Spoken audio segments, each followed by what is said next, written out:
All right, let's keep this thing going. Subscribe on YouTube, Wondery Plus, wherever you get your podcasts, and follow the show on all social media at New Heights Show with 1S. Jason, tell the people what we got today. 92%, we got another great episode. We're going to talk about the Chiefs' big Monday Night Football win. Eagles rolling against the Giants. The rest of the Week 8, which was basically just a bunch of blowouts. It was probably one of the most inexciting. Is that unexciting, inexciting? Yeah, the game sucked. There's a lot of buns games this week, but we're going to talk about them. Celebrate another successful National Tight End Day. Yeah. If you do celebrate it. And take a look at some New Heights Halloween costumes. Oh, nice. Hell yeah. We got a lot going on, so let's get right into some of that. New news. Hey-yo. Coming in hot. 1587 review. Jason came all the way to Kansas City just to go to my restaurant. I did. It was fantastic. How about it? And he ordered just about everything that I told him to order. You told me the hamachi, the A5 strip. Yes. The lobster rolls. I got those. The linguine. Did you get the linguine? I didn't get the linguine. Fuck. I knew I was forgetting something. Yeah, you were missing out on that one. I heard you might even have some content with Big Ed coming up. Big Ed was there with me. Nice. It was a great meal. It was good. Saw Peter Schrager and Cliff Kingsbury there. Nice. Troy Aikman. It was a star-studded, like everybody. Nice. Troy popped in too? I don't know. I didn't see if Troy was eating there. Joe Buck was definitely there with Michelle. Well, I appreciate you pulling up. Joe Buck, the whole gang over there at ESPN, and any of the commanders that stopped through, knowing that most of the away teams stay at the Lowe's as well. But yeah, man, how'd you like it? It's fantastic. I mean, it's a high-end, like very well done steakhouse. Nice. I did think it was interesting. There's a lot more creativity to it. There was the goat burger, which was like a step up from the Big Red, but I'm like, I'm getting the Big Red. I'm here for the Andy Reid burger. Got to get the Big Red. And then got the cheesesteak as well. We also got the meatballs and whipped ricotta. That was fantastic. Ooh. I'm glad you enjoyed it. Did you get the Big Yeti? I did. I got the Big Yeti. I got the Alchemy. I got both. The Alchemy was real tasty. I'll tell you what, that thing is cosmopolitan twist, which I don't care. Call me what you want. It was tasty. The Big Yeti was great. Got a garage beer. Nice. Yeah, we got garagers in there, baby. My favorite part of the evening. The waitress we're asking her like, oh, what do you like? Like what? And she's kind of listing off all these things. And Dad can't hear, right? So he's on the far side of it already. Damn it. And I'm like looking over and I look over at him and I could tell he can't hear a fucking, and he just not looks listening up, to anything. He whispers to me, he's like, I can't fucking hear a single thing she's saying. And all he does is she's still explaining. He's like, whip ricotta and meatballs. Like not in a dick way. He just blurts it out. And she's like, oh yeah, the whip ricotta is like a nice. And I'm like, oh no, he's ordering that.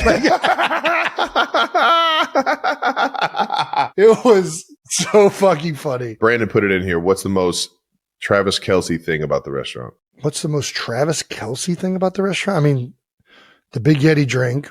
I think the most Travis Kelce thing is like it has a lot of like regular food done at like an upscale level. Like I've always made fun of Travis a little bit for like chicken fingers, cheeseburgers, like grilled cheese. I haven't had some like you're in a while. Yeah, like a very like Trav for a long time ate like a child.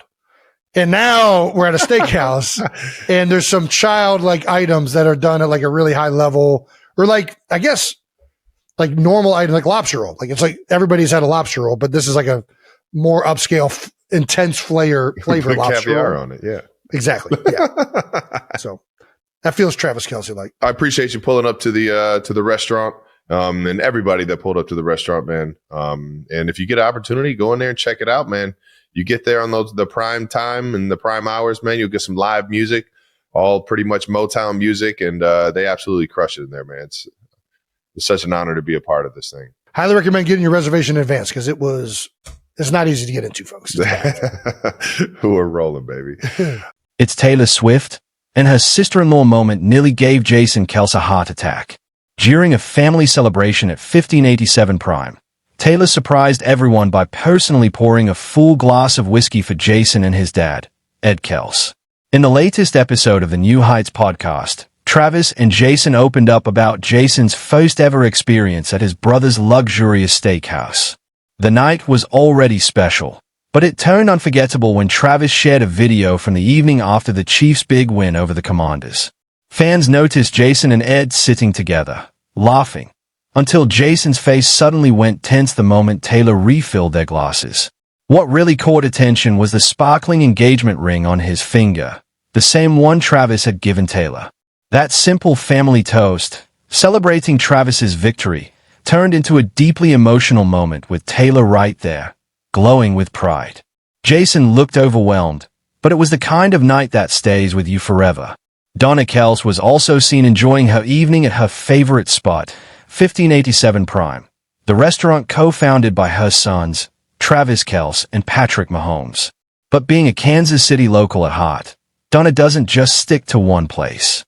Over the weekend, she delighted fans by posting a story from another beloved spot, Lydia's Kansas City, writing, "Always enchanting at Lydia's in Kansas City." She later joined family members for a casual meal at Joe's Kansas City, the legendary barbecue joint that started inside a gas station. The atmosphere there might be a far cry from Lydia's fine dining, but for the Kelce family, it's the laughter, the food, and the love that make every place feel like home. Jason Kelce is giving fans a hilarious peek into his family's Halloween chaos, and this year, it's all about Frozen. On the October 29th episode of the New Heights podcast, the retired NFL star and proud dad of four shared that his Halloween costume plans are completely dictated by his daughters, Wyatt, 6, Elliot, 4, Bennett, 2, and baby Finley, 6 months. For me, my costumes now are just whatever my kids want to wear, Jason laughed. I'm Kristoff this year because all 3 girls, Ellie, Wyatt, and Benny, are going as Elsa. So I'm Kristoff. He kept Kylie's costume a secret for now, teasing fans that it's fantastic and will be revealed later in the week. Jason admitted that once you're a parent, Halloween stops being about what you want. You just get lumped in with your kids, he joked. Kylie Kelce, meanwhile, had already teased the family's possible group costume on her Not Going to Lie podcast, reacting to a fan who suggested they all go as Elsa. Laughing, Kylie said, "On our last episode, I said I was done with family Halloween costumes after the Little Mermaid fiasco of 2023.